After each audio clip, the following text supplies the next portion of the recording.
Formula One's crazy driver switching time is already totally mixed up. We all know Hamilton is moving to Ferrari, but did you know that this will make Verstappen go to Mercedes? And it all happens because of the big drama at Red Bull about Horner. But even though everyone in Formula One is talking about it, not many people know what's really happening behind the scenes with Christian Horner at Red Bull. But one thing is for sure, this story isn't over yet, and we might not know how it ends for a long time. We'll tell you why this will make the crazy driver switching season even more mixed up. Ever since the trouble started last month, people have been saying it was way bigger than just a problem between Horner and a woman who works with him. Right. From the start, there were rumors of a big fight for power between some of Red Bull's most important bosses. After all, the whole thing only became public after the Austrian Red Bull drink company made an unusual official announcement. For a company that's famous for not saying much in press releases, bringing this problem out into the open made people think there might be more to this story than it first seemed. As the story kept going, news went around that it had turned into a much bigger war for power and control between the Austrian part of the Red Bull company and its Thai majority owner.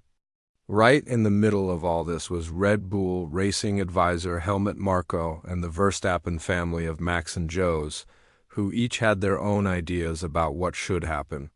Not to mention how Red Bull's big business partners like Ford and Oracle would be affected, though it's hard to tell which side they were on. On one hand, some people said there was worry in the boardroom about the company's reputation getting hurt because of their connection to the Red Bull scandal. Others said their main fear was possibly losing Horner, whose influence and appeal to the rest of the world were important reasons why they decided to get involved in the first place. For a few hours after Red Bull announced on Wednesday that Horner had been cleared by an independent investigation, it looked like things would calm down. Everyone's attention immediately went back to the team's RB20 car on the track.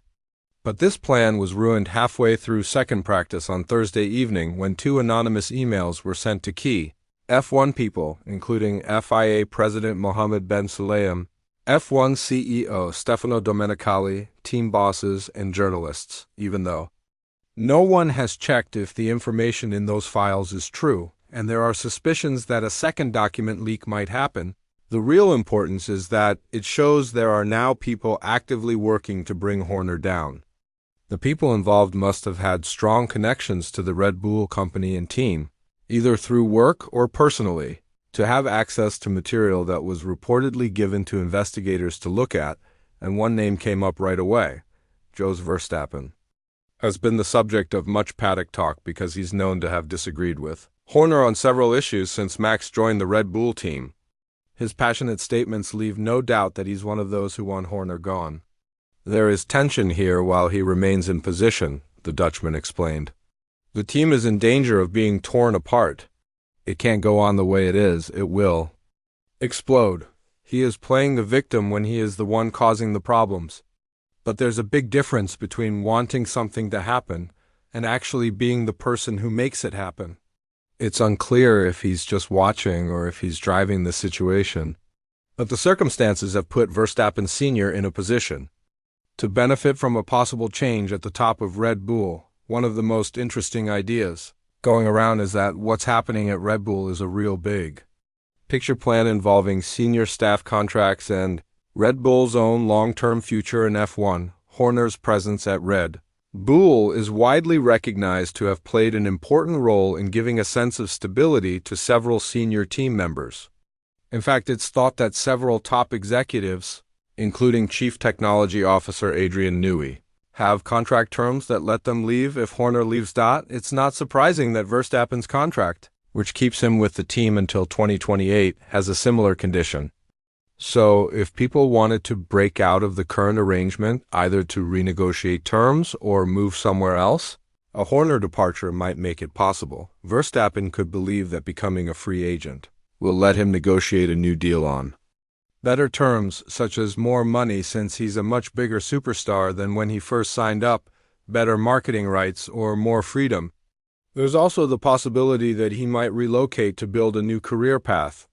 After all, Jos Verstappen's words make it practically impossible for his son and Horner to continue until something changes. In the background, there are definitely reasons to believe that the grass might be greener somewhere else in the long run. What if, as F1 approaches new engine rules in 2026, reports come out pointing to a shift in the competitive landscape with Red Bull's power unit potentially failing to provide the type of performance levels that other manufacturers are expected to achieve? That might leave Verstappen unable to escape the possibility that his current run of success could come to a sudden end in 2026, unless Horner is gone and he's able to change teams. If Verstappen becomes a free agent, there will be no shortage of rival teams eager to sign him, and the rumor mill has already pointed to one obvious destination: Mercedes. The German manufacturer was interested in Verstappen while he was in the junior categories, but it lost out to Red Bull since it couldn't promise him a place in F1 at the time, seeing the Dutchman slip from Mercedes. Grip has long been on Toto Wolff's mind, and it's affecting his decision not to let youngster Kimi Antonelli leave. As Wolff previously stated about Red Bull getting Verstappen, "We lost the young driver and you can see how successful he has become." Mercedes would definitely jump at the chance to get Verstappen, given that they have a cockpit open for 2025 and that it might be too early for Antonelli.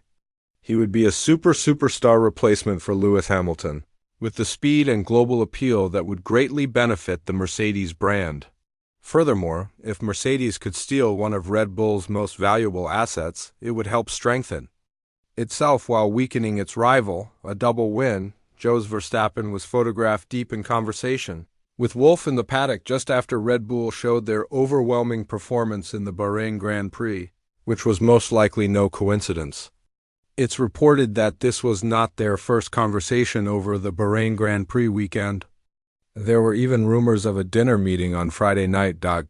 Despite Wolff's insistence that he's not plotting to get Verstappen to join for the time being, the Horner situation is uncertain, and whether or not he will stay in his job is hard to predict, especially if the campaign to discredit him gets stronger in the coming days. And no matter how certain Horner is about staying put, his destiny will very probably be decided in the boardrooms of Red Bull and its corporate sponsors, who will be keeping a close eye on everything that happens. Wolff, too, is watching from the sidelines and won't be surprised if events unfold in such a way that he receives an unexpected gift. But he understands that he must first get his own house in order, since while Verstappen might be appealing to Mercedes, the desire to transfer there would be reduced if the team's F1 car doesn't perform better. Wolff was asked on Saturday night in Bahrain if Verstappen might drive for Mercedes in 2025, and he responded wisely, "I think the driver will always choose the quickest car." He went on to say, "That is fundamentally what it's all about. At the moment, the Red Bull is the quickest car, so that will obviously be the priority." You can interpret that answer as you choose, but there was not a definitive no. Despite Wolff's opinion that Red Bull remains Verstappen's top priority, Helmut Marko says he wouldn't be surprised if the Austrian hadn't already talked to the driver about a switch to Mercedes. "I would be surprised if they hadn't," he told the Kronen Zeitung. "But Max is a very loyal driver." For now, Horner is doing all he can to keep everyone on board. But the events of the past several days show that there are groups trying to drive Horner out of his team principal job. What are your thoughts? Could Horner be pushed out soon, and could this result in Max Verstappen moving teams? Let us know your thoughts in the comments down below.